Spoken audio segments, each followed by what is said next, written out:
argison senua, izan zeinan baludi guztia, izan zeinan ludi guztia, biratu zuben lemengoa. Getarit argizon zenua, izan zeinan baludi guztia, izan zeinan ludi guztia, biratu zuben lemengoa. Zarebilteak ireki zuten gizonarentzat itxasoa, erakutzirik ondorengoei zein handia zendu. Llega al puerto de San Julián. Llevaban ya 8 meses de exploración y aventura en la mar, sin tan siquiera imaginar que solo 18 de los 239 marinos que zarparon estaban predestinados a finalizar la gesta náutica más relevante de la historia de la navegación. Erakutzirik ondorengoei zein handia zenduko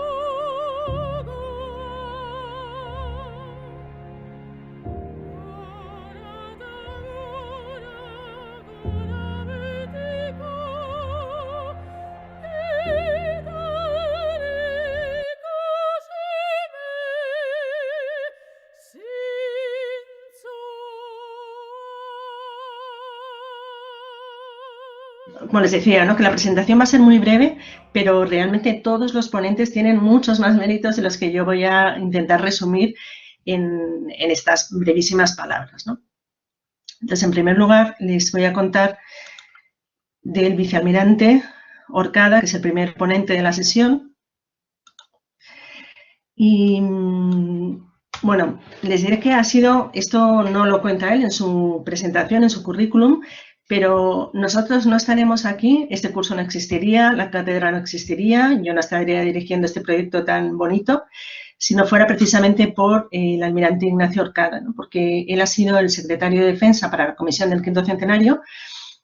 Como saben, pues tardó un poquito en arrancar la comisión, pero ahora realmente hay muchas son que se están llevando a cabo. Y como secretario de Defensa para la comisión, lógicamente, dentro de la Armada, ¿no?, porque al fin y al cabo los marinos de hoy son, y entre el público que está aquí escuchando, muchos descendemos de marinos, ¿no?, por lo tanto sabemos muy bien lo que es la Armada. Y la Armada asumió, como parte de las Fuerzas Armadas, pero fue la Armada la que asumió la implicación más fuerte en el quinto centenario, lógicamente, del viaje de Magallanes Elcano, que culminó con la vuelta al mundo que dio Juan Sebastián Elcano. Y les decía que nosotros no estaremos aquí, ni ustedes ni yo, si no fuera por el almirante Ignacio Orcada, que es el que tocó varias puertas, tenía mucho interés en que desde el mundo académico se hiciera especial énfasis en la conmemoración del quinto centenario.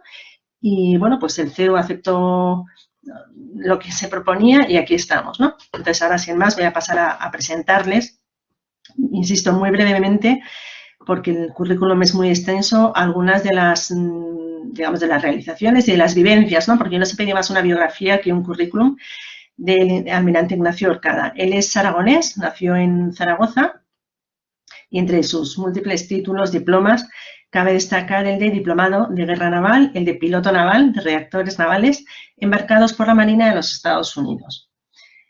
Entre sus muchos destinos operativos destacan los mandos del patrullero Cadarso, del buque de salvamento Poseidón y de la cuarta escuadrilla de aeronaves. En puestos de Estado Mayor son de resaltar los relacionados con la seguridad y defensa, 5 años en el Ministerio de Defensa, 12 años en la OTAN y en la UE, en la Unión Europea, entre Bruselas y Nápoles.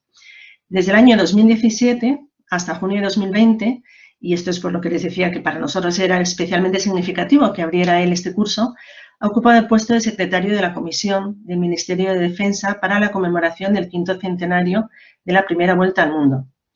En esta capacidad ha asistido a la ministra de Defensa, coordinando e impulsando, y les digo de corazón que con muchísimo empuje, las contribuciones del Ministerio, entre las que destaca la creación de esta cátedra, como les venía diciendo.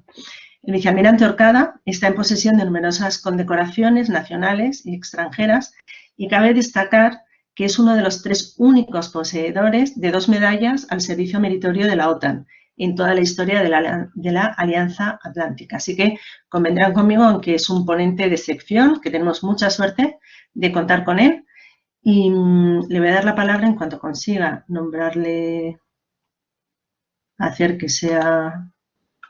A ver. Aquí tenemos al almirante Orcada. Ignacio, cuando quieras, tienes la palabra. María, muchísimas gracias por esas amables palabras y esa presentación, pero sobre todo Ignacio, no por sé si haberme... te has abierto el micro. ¿Me oyes?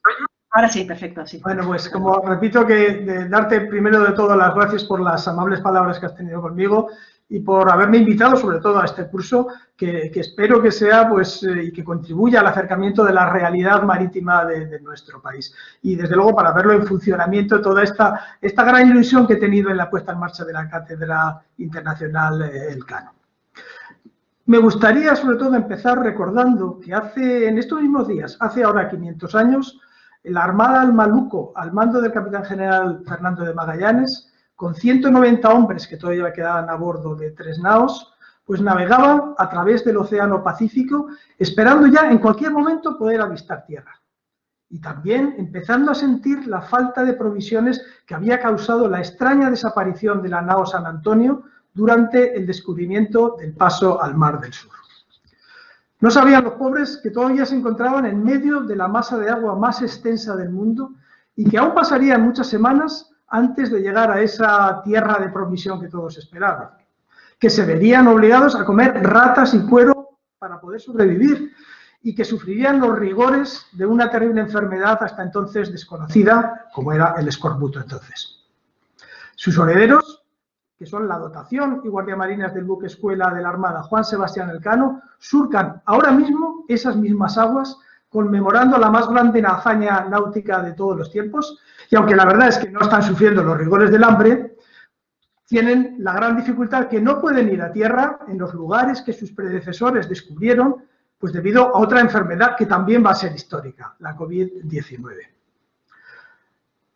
La celebración de este 5º centenario de la primera vuelta al mundo fue hace 2 años, y yo creo que todos lo hemos oído, un motivo de polémica en la prensa de España y Portugal. En la española, a causa de una falta de rigor histórico por parte de nuestros vecinos lusos y un percibido intento de apropiación indebida del mérito de esa primera circunnavegación, solo por el hecho de que el inspirador y primer mando de la expedición a las Molucas hubiera nacido en Portugal. En la portuguesa también, por una sentida falta de reconocimiento por parte española de los avances en la exploración marítima propiciados por los navegantes portugueses y que fueron los que en cierto modo posibilitaron la expedición de Magallanes Elcano y la irrepetible gesta histórica del marino de Guetaria. Esta, si la analizamos un poco, es una discusión estéril, que en realidad poco favorece a los intereses de 2 naciones hermanas que constituyeron las 2 grandes potencias marítimas globales del Renacimiento, y un mérito en buena parte logrado gracias a las generaciones precedentes de gobernantes, de navegantes, de cosmógrafos, cartógrafos, comerciantes y otra mucha gente que fueron los que pusieron los cimientos para ello. Y fueron estos 2 países los que, ante la sorpresa e impotencia del resto de los reinos de la cristiandad, tras la Reconquista, expandieron su ámbito territorial hacia ultramar con decisión y arrojo, y navegando la una hacia levante y la otra hacia poniente, pues abrazaron el orbe y se encontraron en el otro lado de la tierra. El mostrar hoy en día al mundo este hecho extraordinario debería ser el esfuerzo de ambas naciones en lugar de caer en estériles disputas dialécticas. Pero también es cierto que un número de personas relevantes en la política, importantes instituciones nacionales, distinguidos académicos, historiadores y expertos, y también la prensa, en ese momento tomaron partido y expresaron sus opiniones. En la mayoría de los casos, a este lado del Miño y del Guadiana, estas generalmente afirman que la primera al mundo fue una empresa española.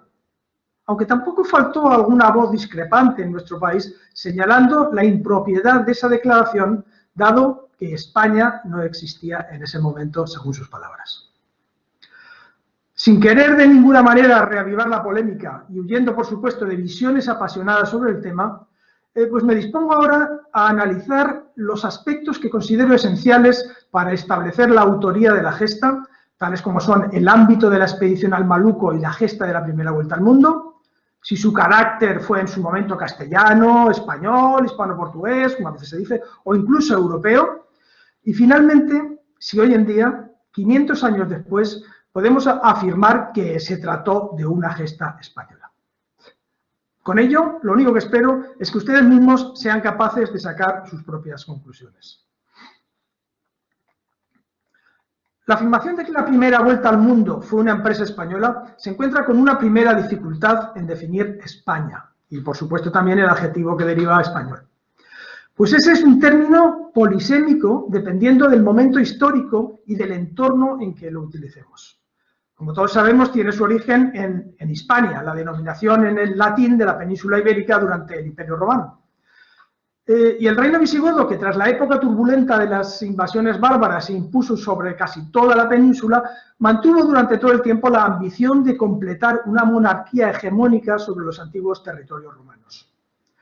Fue precisamente San Isidoro de Sevilla, en su obra Historia de godos, vándalos y suevos, quien acuñó el concepto de Hispania como entidad política nueva y diferenciada, incluyendo en esta obra una preciosa alabanza titulada Laus Spaniae. Pero antes de alcanzar el dominio completo peninsular, el reino visigodo sucumbió ante las invasiones árabes de Tarik y Muza.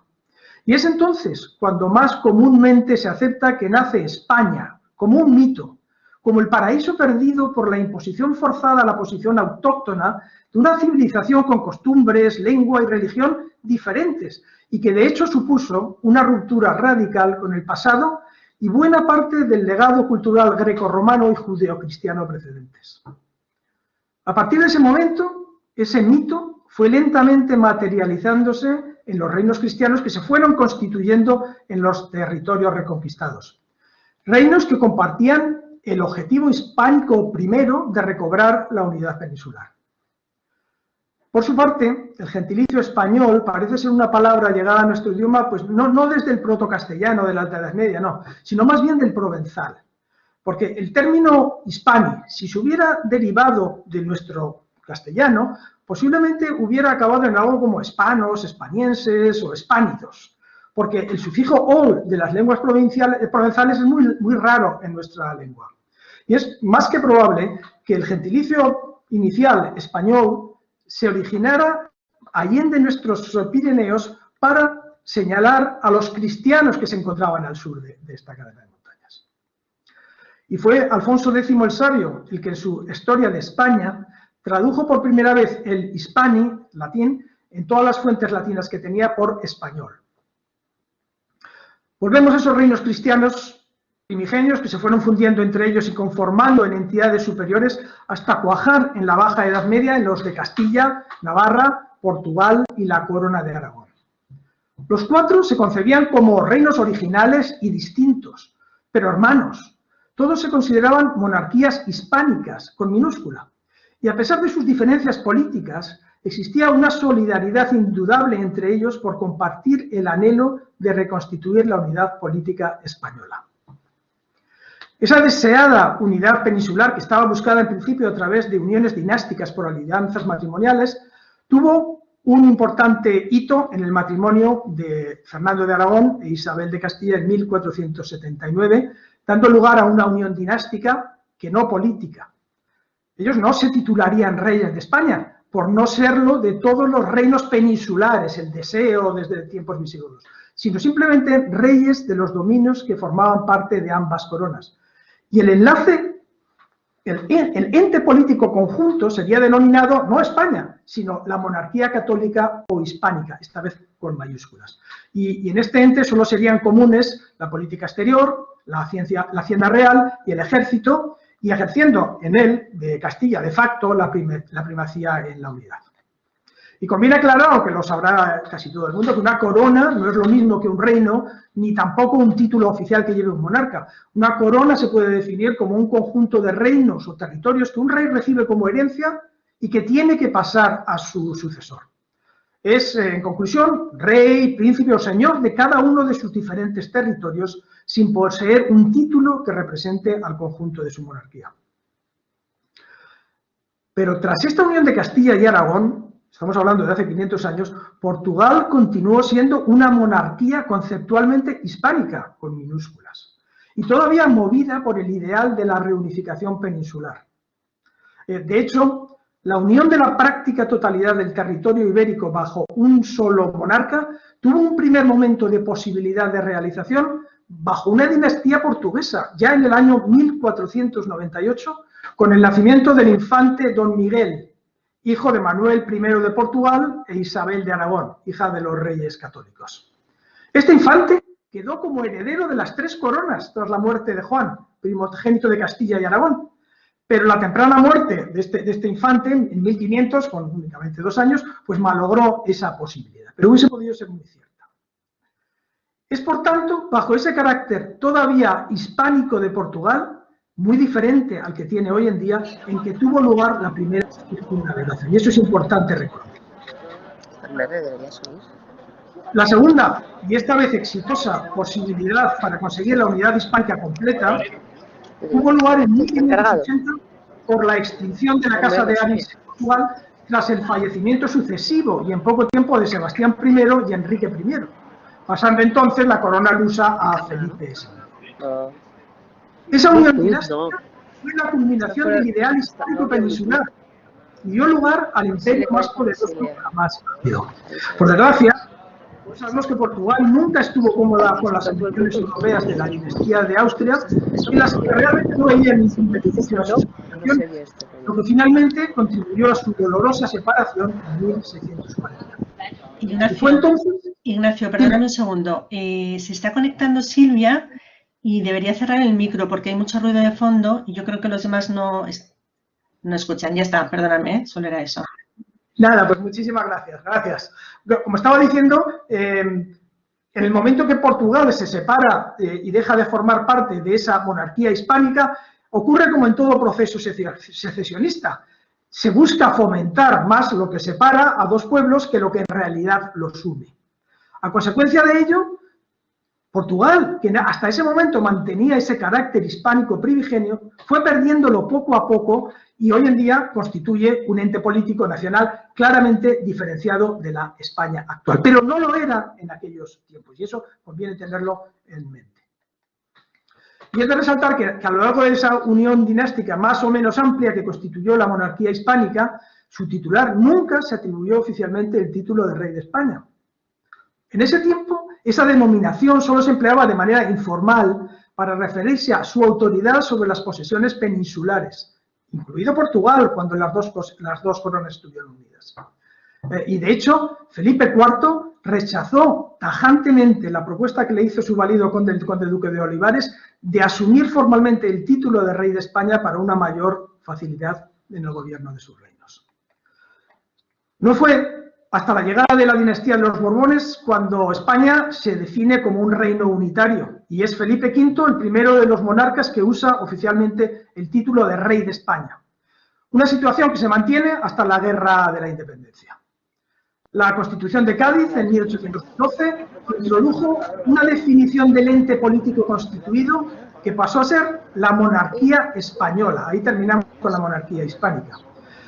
Pero las denominaciones de España, la península, etcétera, que aparecen en esa Constitución, no eran sino referencias territoriales a los lugares en que habitaban los españoles.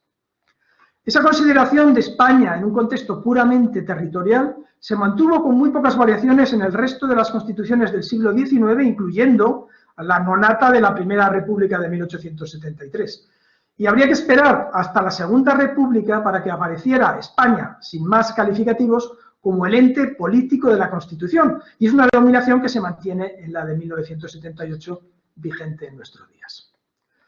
Resumiendo, Un funcionario real del siglo XVI, cuando ocurrió la primera vuelta al mundo, podría haber dudado sobre si un acto jurídico, un mérito, una responsabilidad, pues recaía en la monarquía hispánica o en la corona de Castilla o en la de Aragón, mismo. Pero él tendría muy claro que no recaería en España, en que efectivamente no tenía una entidad jurídica en ese momento.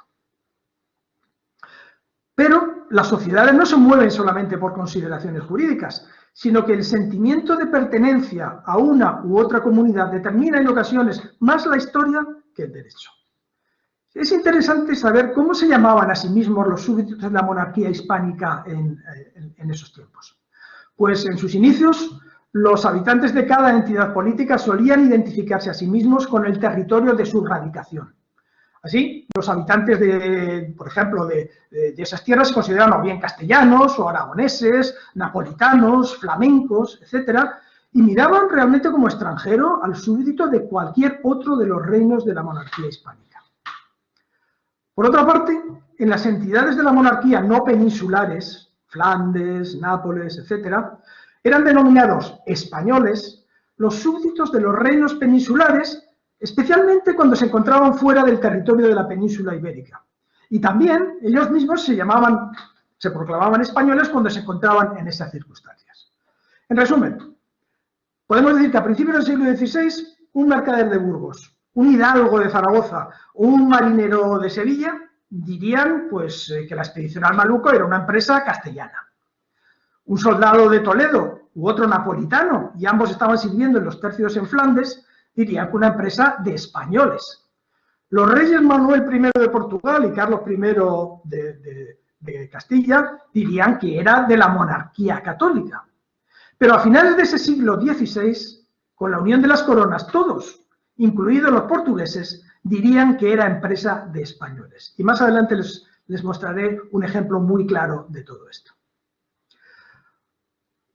Una rápida consulta, sí que podemos hacerla, puedo hacerlo, les invito a que lo hagan. En el visor de Google Books de la ocurrencia de la palabra España, que en los libros en castellano, desde el siglo XVI hasta nuestros días, muestra que aparece con bastante regularidad, incluso durante la dinastía de los Habsburgo, lo que prueba que para la persona común España tenía una existencia bastante real. Y dado que hemos visto que en el momento de la expedición de Magallanes y Elcano no habría sido fácil desde el punto de vista jurídico considerarla como una empresa española, ¿podría entonces considerársela como una empresa castellana o de la monarquía hispánica? Las conversaciones con Portugal para eliminar conflictos de interés que pudieran desembocar en una contienda armada tras el descubrimiento del Nuevo Mundo y que concluyeron con la firma del Tratado de Tordesillas, se llevaron a cabo en el marco de la monarquía católica. Siendo firmado el documento en nombre de Isabel y Fernando, ratificado por ellos, y obligando en igual manera a Aragón y a Castilla. Sin embargo, no se puede olvidar que la corona de Aragón, que se encontraba más interesada y comprometida con su política mediterránea en esos momentos, quedó por voluntad propia fuera de la realización práctica de la exploración, conquista y colonización del Nuevo Mundo. Las capitulaciones de Valladolid fueron tenidas entre Carlos I y su madre Juana con Fernando de Magallanes y también con Ruiz Falero. Y firmó el monarca con todos sus títulos como cabeza de la monarquía hispánica.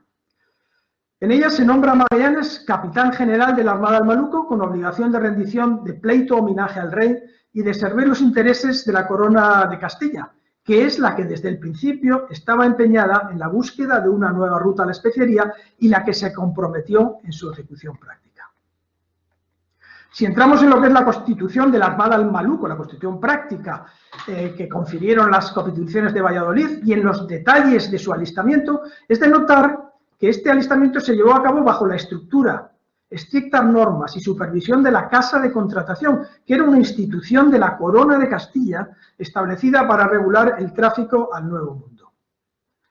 Los costes fueron cubiertos por esta Corona de Castilla en un 75%.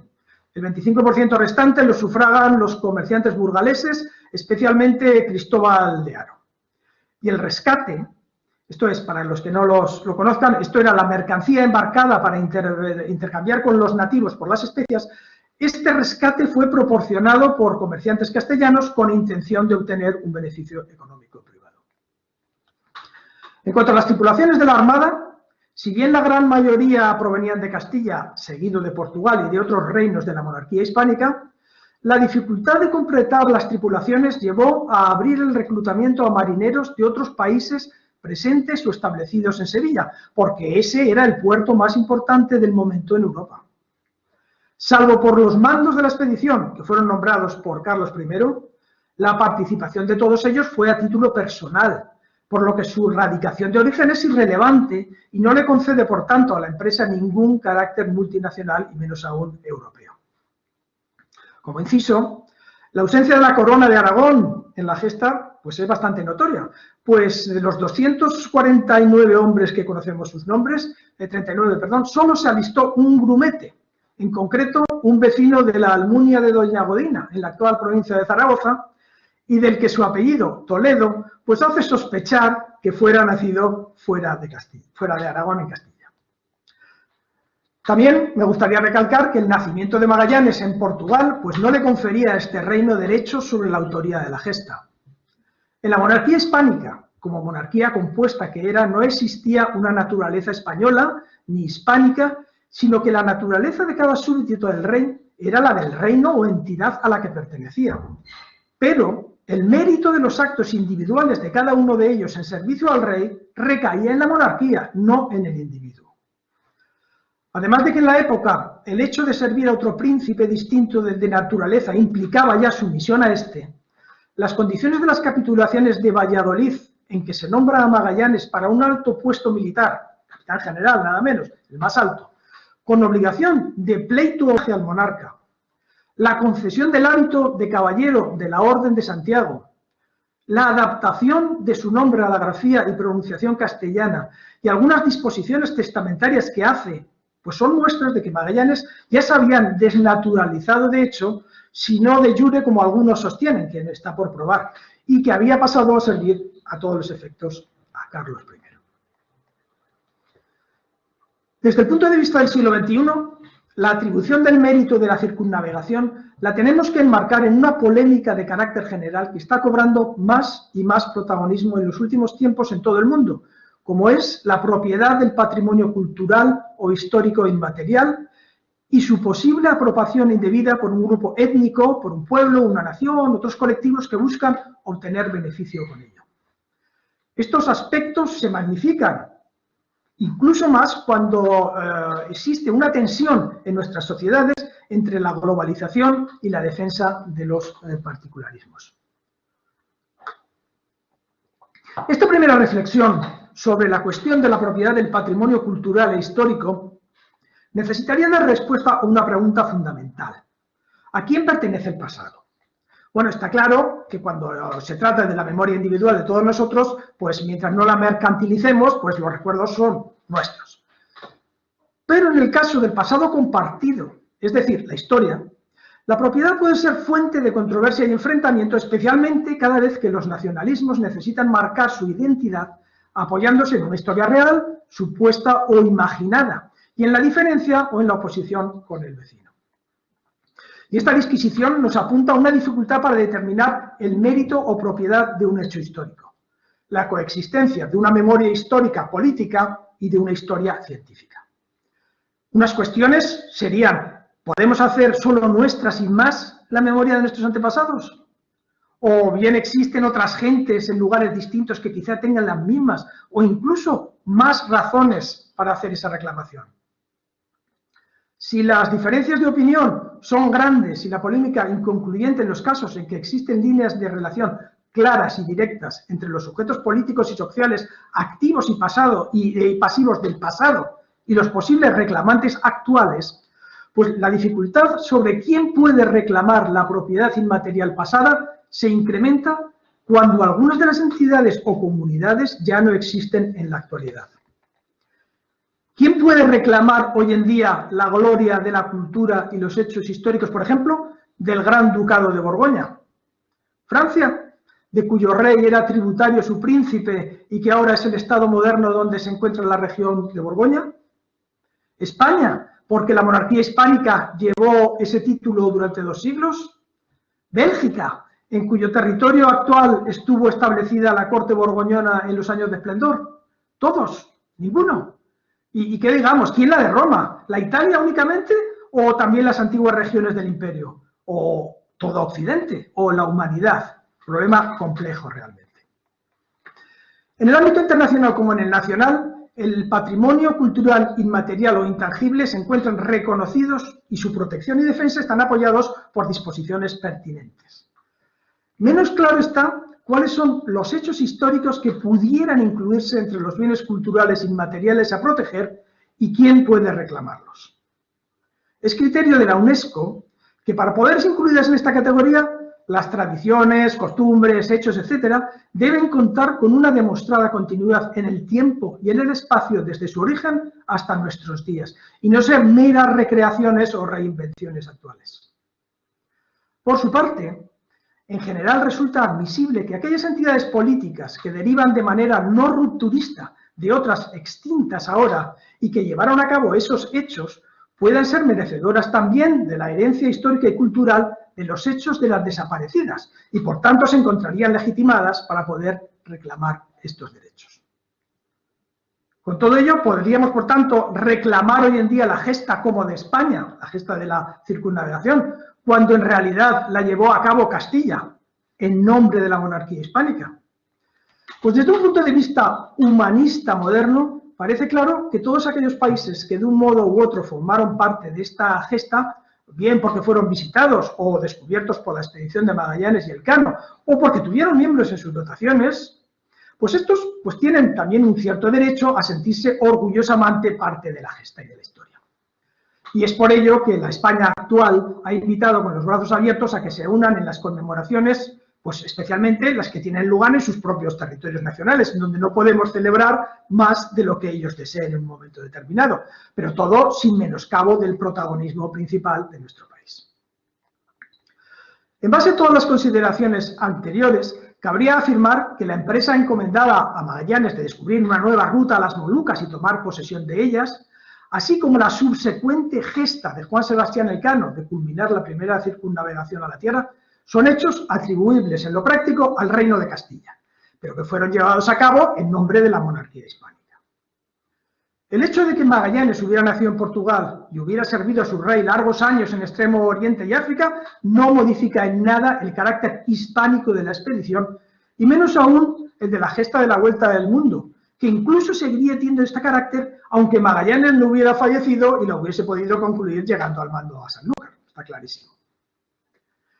Y si bien la gesta de la circunnavegación tuvo consecuencias globales muy relevantes que llegan hasta nuestros días, a corto y medio plazo el beneficiario claro fue la monarquía hispánica más que Castilla, pues es en su nombre que después se exploró y dominó el Océano Pacífico durante casi 2 siglos, una zona geográfica en donde se estableció por 400 años abriendo rutas y mercados hasta entonces monopolizados por China y dando comienzo a la primera globalización. Y no existiendo hoy en día ni la corona de Castilla ni la monarquía hispánica, dando un paso más, cabe preguntarse si España puede reclamar en solitario el mérito, la gloria y con ellas también las consecuencias de una gesta que cambió el mundo para siempre, o bien si por mor del origen de quien propuso la expedición o de los que en ella participaron otras naciones también pueden considerarse con méritos para ello. Desde el punto de vista de la herencia inmaterial de la gesta y de acuerdo con los criterios más recientes sostenidos en el entorno de la UNESCO, España, como ente político actual, heredero directo del Reino de Castilla y de la monarquía hispánica, y por tanto, como depositaria del legado histórico y los logros de ambas a través de un flujo histórico ininterrumpido desde hace más de 5 siglos hasta nuestros días, tiene hoy en día el derecho y el deber de reivindicar y de defender la gesta de la circunnavegación como mérito propio, con los mismos argumentos que tiene, por ejemplo, para celebrar los 800 años de la creación de la Universidad de Salamanca, aunque ésta fuera fundada por Alfonso IX de León, reino hoy inexistente. La polémica desatada hace 2 o 3 años por la presentación por parte de Portugal de la denominada Ruta Magallanes, primera vuelta al mundo, Ruta de Magallanes, primera vuelta al mundo, que lo hicieron en la UNESCO como carta al patrimonio común inmaterial de la humanidad, quedó zanjada por un principio de acuerdo entre los dos gobiernos en 2019 para defender, en vez de esa, pues una candidatura conjunta con una denominación inclusiva también de la figura del canon. Sin embargo, esto es irrelevante, pues ni la propuesta inicial portuguesa ni la binacional acordada parecen tener viso alguno de prosperar.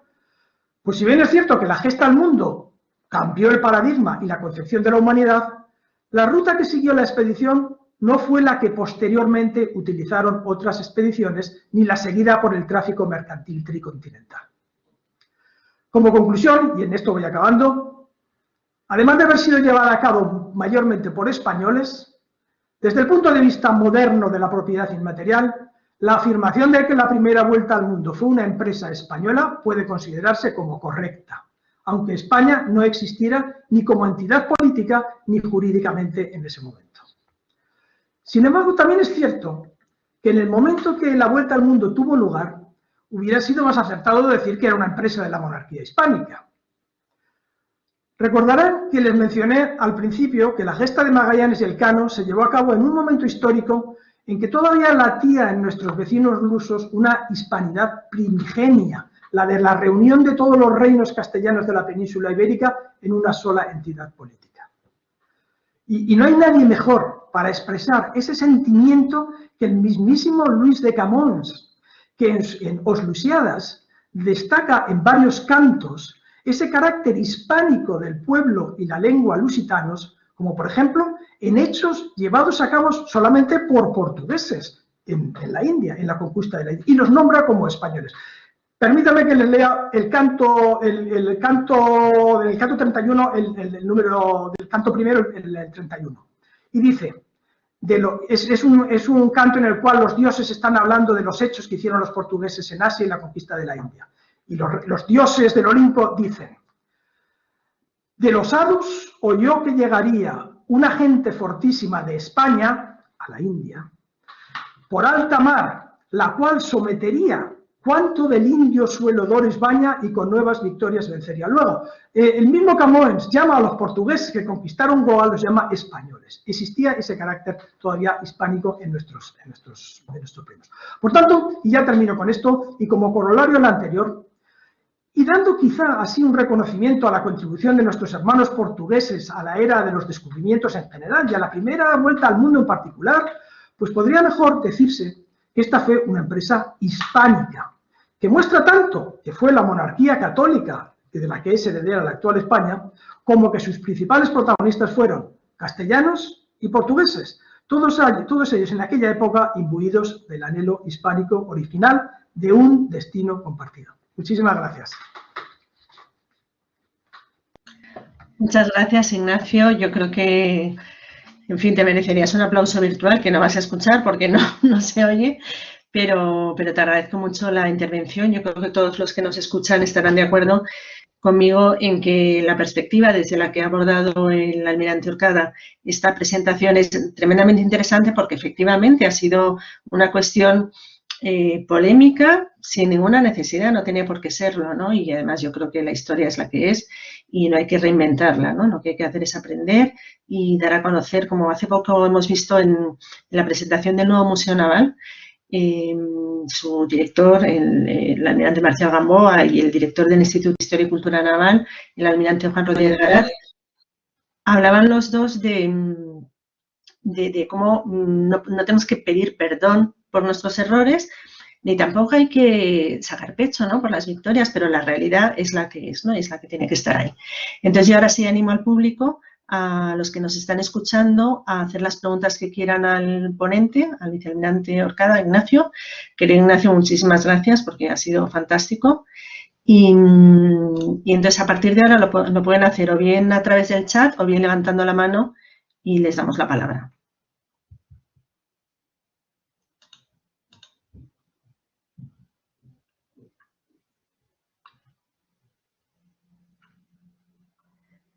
No sé si me estáis oyendo, si me están oyendo.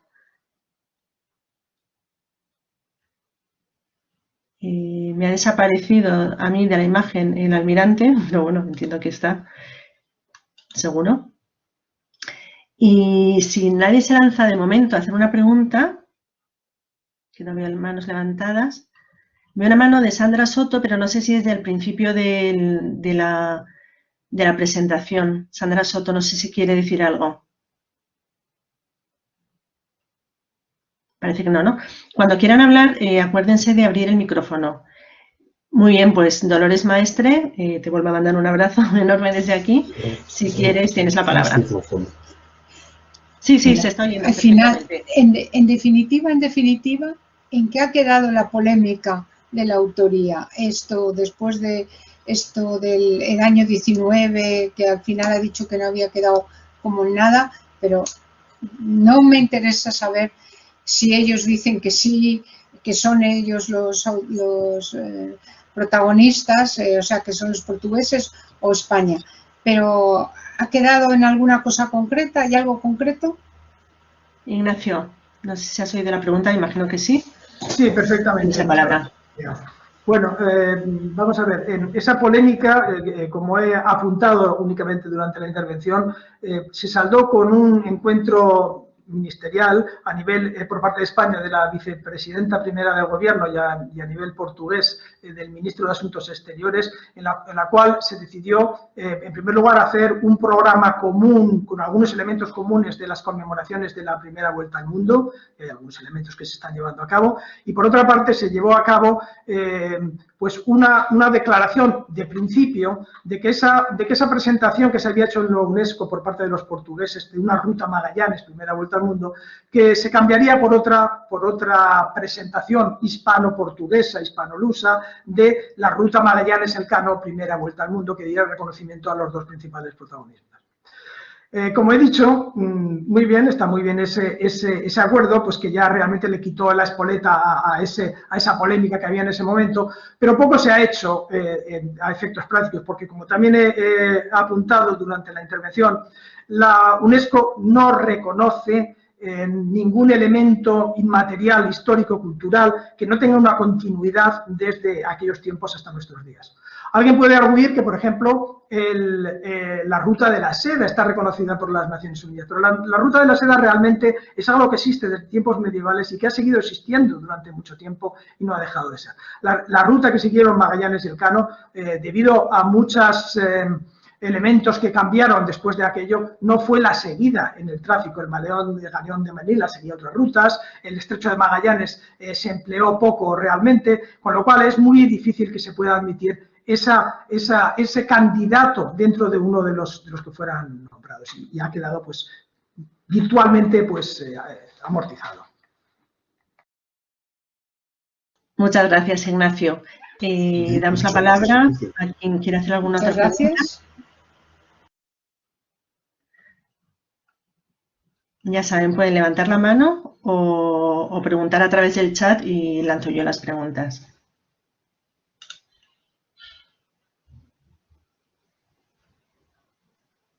Yo sí me gustaría abundar en lo que ha dicho Ignacio, cuando efectivamente estas polémicas pues al final son un poco estériles y además se acaban ideologizando, y esto es una pena, ¿verdad, Ignacio? Yo creo que en eso estamos los dos de acuerdo, porque la historia es mucho más que una ideología o que una política puntual, ¿no? Que es en la que estamos nosotros ahora.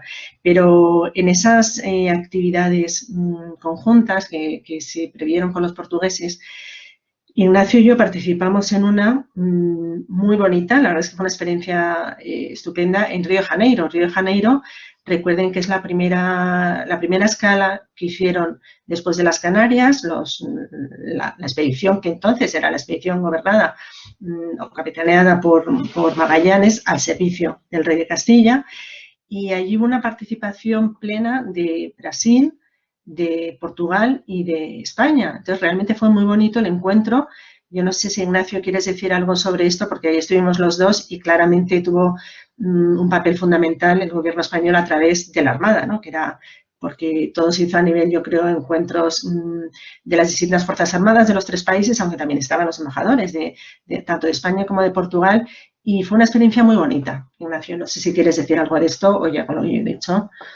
Te das por satisfecho. No, hombre, confirmar exactamente que fue una experiencia muy bonita, fue un congreso que organizaron ellos internacional para dar la voz no solamente a Brasil, sino la visión, digamos, latinoamericana de la vuelta al mundo, y participaron unas ponencias de gran calidad también pues de Chile, de Argentina, de otros países sudamericanos que pues contribuyeron a darnos cómo ven ellos esta gesta que realmente cambió la humanidad. Aprovechando que mencionas Río de Janeiro, algo que la gente no se da cuenta, no se suele mencionar, es que en lo que fue la expedición al Maluco y parte de la Vuelta al Mundo, porque no todos la pudieron terminar, evidentemente, pero participaron personas de todos los continentes conocidos, porque ya salieron desde Sanlúcar, pues ya salieron europeos, salieron algunos norteafricanos, salió el esclavo de Magallanes, que era asiático, ya tenemos 3 continentes. Y en Brasil, en Río de Janeiro, embarcó un americano, embarcó un pequeño indio, un hijo, bueno, era portugués brasileño, era el hijo de un explorador portugués que en una expedición anterior había tenido un hijo con una nativa de Brasil y iba en la expedición, lo recuperó y era un chaval de 10 o 12 años, embarcó y continuó hasta las Filipinas. Luego, pues personas de todos los 4 continentes que se conocían en aquel momento participaron en aquella expedición. Muchas gracias y efectivamente fue así, ¿no? ¿Alguien más? Seguro que... tenemos varias manos levantadas. Sandra Soto, no sé si quiere preguntar. Gonzalo Jiménez. No, esa fue la primera perdón, vez que... fue la primera que no he conseguido bajártela. Sí. Muchísimas gracias, Sandra. Nada. Gonzalo Jiménez, ¿querías preguntar algo? ¿Gonzalo? No sé si tienes abierto el micro.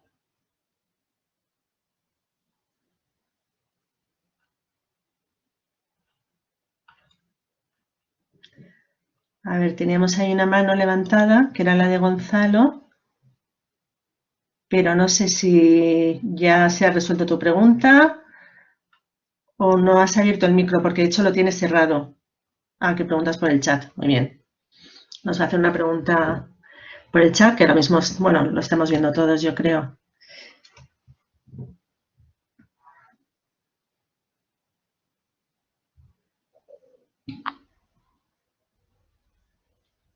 Pues pregunta primero Alfredo. No sé si lo estás leyendo, Ignacio, lo lees, ¿no? Vale, pues si quieres contestar. La pregunta, por si alguno no la lee. Buenas tardes, me gustaría preguntarle al señor vicealmirante acerca de la utilidad del Tratado de Tordesillas como herramienta una vez que se completó la vuelta al mundo, pues la nueva realidad no se había contemplado en el mismo. Gracias. Ignacio.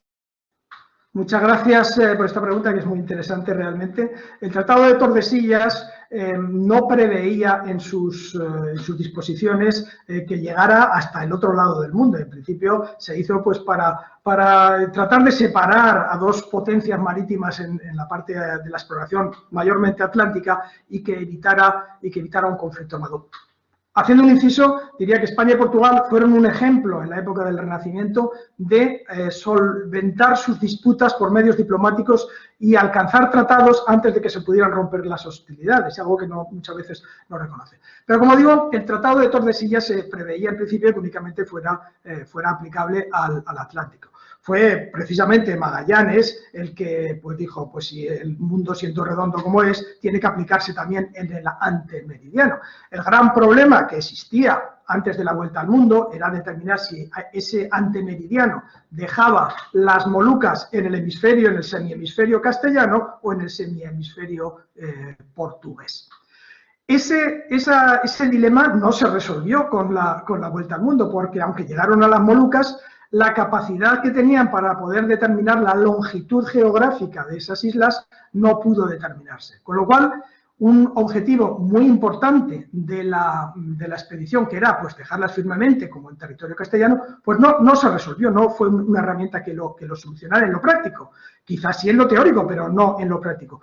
De tal manera que lo que sucedió fue que durante aproximadamente hasta el año 1529, en que las Molucas se transfirieron definitivamente a Portugal, hubo una especie de contienda de baja intensidad en las islas entre unos pocos centenares de portugueses y unos pocos centenares de españoles tratando de cogerlas para su propio rey. E incluso cuando las islas se transfirieron por dinero realmente a Portugal, siguió esa disputa entre portugueses y castellanos que duró hasta que Portugal se unió a la corona hispánica y en la cual conjuntamente las defendieron contra las invasiones de los holandeses. Luego las Molucas han tenido una historia hispano-portuguesa muy rica y muy interesante que persiguió a lo largo de los años. Gracias. Muchas gracias, Ignacio. A ver, pregunta José María. Buenas tardes. Finalmente, ¿cuál fue, entiendo, la ruta definitiva para el paso del Atlántico al Pacífico? Me da la impresión, por posteriores expediciones, que el Estrecho de Magallanes no era muy operativa. Me parece una pregunta fantástica, Ignacio. Pues María, sí que lo es, sí que lo es. ¿Y por qué no se utilizó? Vamos a ver, tenemos que pensar que el año 1519 no es solamente el año en que sale de Sanlúcar la expedición al mando de Magallanes y que completa con la vuelta al mundo 3 años después Juan Sebastián Elcano. Es el año en que Cortés comienza la conquista de México y el año 22 es en el que la completa. Tan pronto como el año 1525, ya se establece el primer astillero español en la costa pacífica de México. Y a partir de ese momento tiene muchísimo más sentido hacer cualquier expedición hacia el extremo oriente desde posiciones hispánicas en América, desde México, que tener que doblar todo el continente hacia el sur y volverse a adentrar en el Pacífico. Y esa es la principal razón por la que no volvió a utilizarse prácticamente nunca el Estrecho de Magallanes. Es más, el Estrecho de Magallanes, que parecía cuando se descubrió que iba a suponer una gran ventaja estratégica para la monarquía hispánica, se convirtió en un dolor de cabeza, en un verdadero problema, porque ese era la ruta por la que entraban los piratas, las potencias extranjeras que querían disputarnos el uso del Pacífico. España no lo necesitó a partir de ese momento nunca más. De hecho, bien conocido es la ruta del galeón de Manila que empleaba las costas mexicanas, mucho más lógico. Esa fue la razón principal. Muchas gracias, Ignacio, y muchas gracias, Juan María, por lo que la pregunta realmente era interesante y efectivamente el Estrecho de Magallanes fue todo un dolor de cabeza bueno, se convirtió en un problema para los españoles, pero bueno, vamos a seguir adelante con alguna pregunta más. No tengo manos levantadas. Tenía una pregunta que iba a ser por chat de Gonzalo, que se quedó diciendo que iba a preguntar, pero no ha preguntado. Mientras Gonzalo escribe, que yo creo que está escribiendo, yo sí me gustaría preguntarte una cosa, Ignacio, porque alguna vez lo hemos hablado, pero me gustaría que lo compartieras. A ver, a día de hoy, o sea, tú has navegado mucho, has tenido misiones muy complicadas y creo que es mucho más fácil para un marino actual entender la envergadura y las dificultades del viaje de Juan Sebastián Elcano y Magallanes que para cualquier civil que no hayamos navegado.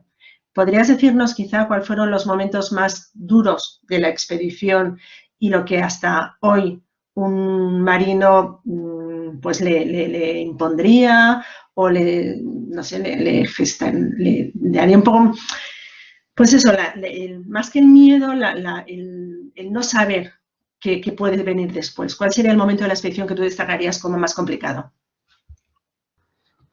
Realmente tenemos que pensar que la expedición fue una expedición no únicamente única en su género y considerable como una gesta de la humanidad realmente. Hay que pensar que cuando salieron no llevaban cartas, no conocían ni el 20% de lo que después ellos recorrieron, se lanzaron a lo desconocido. Entonces tuvieron que gestionar esa falta de conocimiento de lo que estaban haciendo casi constantemente desde el principio. Tuvieron que enfrentarse no solamente a tierras desconocidas, a mares desconocidos, tuvieron que enfrentarse a situaciones nunca antes llevadas por la humanidad, como por ejemplo encontrarse 3 meses en la mar sin tocar puerto, nunca lo había hecho el hombre, 6 meses casi que hizo Juan Sebastián Elcano, enfrentarse a enfermedades desconocidas, para las cuales no sabían ni cómo tratarlas, tal como era el escorbuto, que es una enfermedad carencial, no de ningún otro tipo. Entonces tuvieron que enfrentarse a ese tener que gestionar lo desconocido continuamente. Y ese es el problema más importante que tiene siempre el mando en la mar. Tener que gestionar las situaciones siendo el mismo que el que toma la decisión. Es muy esclarecedor, por ejemplo, y todo el que ha sido comandante de un buque en la mar pues tiene esa experiencia, que cuando el tiempo está plácido, cuando la situación es tranquila, cuando no hay ningún peligro, pues te da consejos hasta el barbero o incluso el cocinero de lo que hay que hacer. Como hagamos esto. Según el tiempo se va volviendo cada vez más duro, según la situación se va haciendo cada vez más peligrosa, la gente se va retirando, nadie dice nada, y cuando el momento se pone realmente mal, nadie dice una palabra y todos miran al comandante esperando a ver lo que dice. Ese mismo sentimiento lo tuvo que tener Magallanes, ese mismo sentimiento lo tuvo que tener Juan Sebastián Elcano, y realmente ese es un momento cuando de verdad se ven los comandantes en la mar. Muchas gracias, Ignacio. Hay una pregunta, la de Gonzalo, que le ha contestado Augusto, pero no sé si quieres añadir algo, ¿no? El buque escuela ha pasado por Pearl Harbor, creo que de hecho va a pasar, no me queda claro por qué, y le contesta Augusto. Gonzalo ha sido por operativa, interés diplomático, el viaje no se ajusta 100% al viaje original y además con la pandemia se ha tenido que modificar bastante, incluso recortado. No sé si quieres añadir algo, pero bueno, esto es verdad que han sido las autoridades de la Armada quienes lo han decidido. Sí, vamos a ver, la idea original de la conmemoración era que el buque escuela Juan Sebastián Elcano replicara el viaje de la expedición de Magallanes y Elcano, llegando a los mismos lugares en que llegó la expedición en la misma fecha 500 años más tarde. O sea, la conmemoración se hace en realidad donde pueda verlo esos países. La conmemoración en medio de la mar pues no conmemora poco. No se trataba de hacer un crucero de resistencia, aunque luego se ha convertido en un crucero de resistencia, sino todo lo contrario, llegar a esos lugares donde los países quieren celebrarlo en esas mismas fechas. Por lo tanto, no tenía en realidad mucho sentido pasar 3 meses atravesando el Pacífico sin tocar ningún puerto, porque eso no produce nada en realidad. Siempre es muchísimo más interesante entrar en otros puertos pacíficos como heraldos, como embajadores de buena voluntad de ese hecho histórico y contárselo en esos lugares que pasarse 3 meses en la mar haciendo nada. Digo que en la realidad se ha convertido en un crucero de resistencia porque debido a la pandemia de la COVID-19, pues aunque estén visitando puertos, pues no van a bajar a tierra y las conmemoraciones serán siempre vistas desde lejos y continuando en la mar. Luego, van a hacer más días de mar y más tiempo seguido del que hizo en realidad Juan Sebastián Elcano. Muchas gracias, Ignacio. Muchas gracias, Gonzalo y Augusto, a los dos por las intervenciones. No veo ninguna mano alzada más. Yo creo que es que ha sido todo tan claro y Ignacio lo has dejado todo, porque el tema tuyo justo era eso, que esto fue una gesta hispánica, ¿no? Y hasta qué punto se podía decir española, con lo cual, si no hay más preguntas ni en el chat ni en las... Yo creo que no. Lo vamos a dejar aquí. Retomamos la sesión a las 5:30 con el profesor Sergio Castro de Chile. Ignacio, te agradecemos infinito que hayas estado con nosotros, ha sido una magnífica conferencia y como siempre, la verdad. Así que nos despedimos hasta dentro de un ratito. Ignacio, vamos a contar contigo siempre, ya lo sabes, o sea que tú estarás muy, muy presente en todas nuestras actividades. Sabemos que dentro de poco sí que se conmemora, el día 6 de marzo se conmemora la llegada de Juan Sebastián Elcano y Magallanes a la isla de Guam, que esa llegada marcó la diferencia entre morir o vivir, porque estaban en las últimas, ¿no? Si no me equivoco, Ignacio, tú esto lo conoces mejor. Y sí parece que habrá algún tipo de evento, no con el buque escuela, aunque el buque escuela estará allí, hará escala, pero no les van a permitir bajar por seguridad del propio buque escuela. Así que yo sé que Ignacio desde el principio ha tenido mucho interés en que en Guam se conmemore pues esta realidad que, insisto, que fue la que salvó a los españoles, ¿no? La isla de Guam, que es actualmente un territorio de Estados Unidos. Y bueno, pues allí estarán los de buque escuela, allí se celebrarán muchas cosas, porque el Chamorro, que era el habitante originario de Guam, Guam, que es una isla, por otra parte, que pocos conocen, y perdón, Ignacio, porque esta conferencia era tuya y estoy abusando yo del tiempo, pero Guam ha sido una isla española hasta el año 98, hasta 1898. Se perdió a la vez que perdimos Filipinas y a la vez que perdimos Cuba, y poca gente lo sabe. Así que yo invito a los que nos están escuchando a que hagan una búsqueda rápida de, como decía antes Ignacio, ¿no?, de isla de Guam y soberanía española, para que vean cómo perdimos una isla que a día de hoy es un espacio estratégico en el Pacífico, ¿no? Ayer se estaba leyendo unos datos sobre la isla de Guam y creo recordar que hay 6 bases americanas. ¿Por qué? Pues porque tiene muy cerquita Corea, ¿no? Entonces, desde el punto de vista estratégico es fundamental, ¿no? Así que sin más, Ignacio, te despedimos. Te agradezco infinito que estés con nosotros. Agradezco mucho a todos los participantes que se han sumado al encuentro y veo que muchos dan las gracias. O sea que, Ignacio, has arrasado. No esperaba yo menos de ti, lógicamente. Los demás nos vemos en un rato. Ignacio, tú y yo seguimos en contacto, ya lo sabes. Pues nada, ha sido un placer para mí. Sabéis que me gusta hablar de estas cosas y para lo que queráis. Muchísimas gracias. Cuidaos mucho. Los demás, en 20 minutos estamos otra vez aquí.